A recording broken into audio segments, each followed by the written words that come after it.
I'm sorry, I'm just entertained by MSNBC ladies completely losing it, just crumbling on screen. Jen Psaki has on Rachel Maddow. Really, when did MSNBC become the sci-fi channel? These ladies are nuts. Put on your seatbelt because you're about to get into a car wreck. But you've studied authoritarians quite a bit. You've talked about them quite a bit. You've educated all of us quite a bit on it. Donald Trump is not leading the Republican Party and leading the Republican field of candidates because of his youthful vigor or because of his policy preferences or because of his eloquence. What about Biden? Why is he leading you? Is it his youthful vigor? By the way, Trump has amazing youthful vigor. I could not do his campaign schedule. I'm telling you that, and I'm a 57-year-old man. So there's actually a case to be made that Trump has some kind of youthful vigor. But because they throw that out, now they have to come up with this giant conspiracy about why he's really polling well. It's neat because it means they're going to get all of this wrong all the way to election day. Remember, if they come up with the wrong problem, they will come up with the wrong solution. Good. Right. There's none of that is going on. What he's offering is what he both sort of inherently offers and now more and more explicitly offers, which is if you pick me, that'll be the end of politics. And who is ending politics more than mainstream media, where only one side is allowed to speak? They literally will hire their 92%, 98% Democrats in media, in journalism, in academia. Which side actually removes the politics of the other side from the debate? Even Fox News will have liberals on to debate. I will debate you. This is a moral responsibility that we cannot shirk. So today, let us be clear. The debate is over. It's your side that has promised the removal of politics. And they literally call the other side dictatorial hate speech. We have to stop this stuff. Remember on climate change, the debate is over. There's no debate. And you won't have to deal with politics anymore. You won't have to deal with contested elections. Okay, who stopped the contesting elections when Trump had problems with the ballots?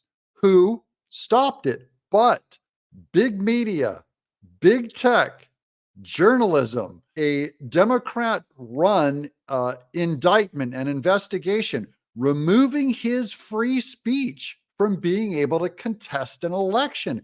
You did it. You're literally describing yourself as a totalitarian, not Trump. That's what he's offering. That strongman model is what the Republican base is enthused about. And that is something that sets him apart from every other Republican candidate. And I think that we're naive to think that he's tricking people into picking him and then surprise, he's going to act like a dictator. What he's offering is strongman leadership, the end of politics, the end of elections, the end or the sidelining or domesticating, as Ruth Ben-Ghiat says, of the judiciary and the Congress. Now, that's also strange, the domesticating of Congress, because you guys have, first of all, bragged about Biden's achievement and the amount of bills that Nancy Pelosi passed. Is that the domestication of Congress? How is your successes somehow democratic? And then the Republican side, which is full of failures, is somehow domesticating Congress when they're not able to pass bills because our majority is so thin. You're actually, all these Democrats do is expose what they're actually doing in what they accuse of Trump. It's probably a human weakness in all of us to see the things that we are terrified and hate about ourselves, and we despise them in others. How did we get here? I mean, how did we get to this stage where you have this person who has such a control over a political party, but even beyond the politics of it? Good question, Jen. How did we get here? It's your fault. It's your party. You had 3 years of running the show under Joe Biden. You had a partial majority in Congress before we took one of the houses back. You still have the Senate. How did we get here? Who opened the border? Who destroyed the economy? Who tried to forgive student loans? Who has a son who weaponized the Department of Justice to cover up for his corrupt crackhead son who had an illegal gun, who was doing side bank deals with Ukraine? Who did it? And especially having Merrick Garland and the Department of Justice target the number one opponent. Who did that? You did that. By the way, we can see now in polls where Trump and DeSantis were neck and neck until Alvin Bragg first launched his illegal indictment of Trump, and Trump scissored off of DeSantis, went straight up. That is, the Republicans and the people do not like how you weaponize government. You're terrified. You did this. That's how it happened. Now let's get Rachel Maddow's BS answer. And there's ways that you can drive a populace toward them. You can denigrate the government. You can say that government itself is the problem. Who said that the government was the problem when we overturned Roe v. Wade?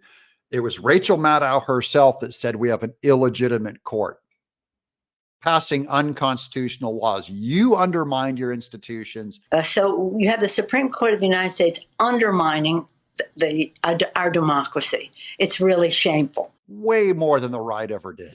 You can make it so the legislative branch never works and is seen as an object of ridicule, pity, and hostility rather than as one of our three branches of government. By the way, all of that ridiculing and all of that hostility toward the legislature was first done by Democrats 10 times more than the Republicans ever did it.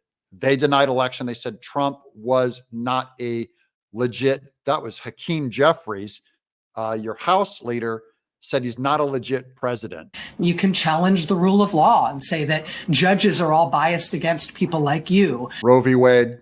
And that the legal system doesn't work for people like us, and that we should denigrate the courts and the law and the legal system in a way that falls down along partisan or identitarian lines. Who used partisan identitarian lines to say that the law does not apply to us for blacks, that they're overly prosecuted? Who's been saying that now for 20, 40 years?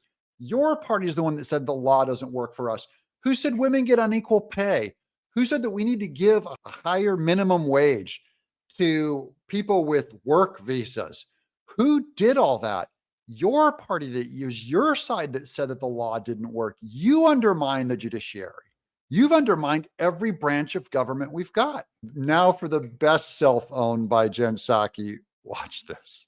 We're going to get there right at the very end. This is now finally the one-on-one race that Nikki Haley has wanted, the one she's been asking for. And right now, on the eve of this New Hampshire primary, she's the only one still standing between Donald Trump and the Republican nomination. She's also currently 19 points behind him. The only one standing between Trump and the nomination is Nikki Haley, and she's 19 points behind Trump. Thank you, Jen Psaki. This has been Doug in Exile. Oh, these are the good times.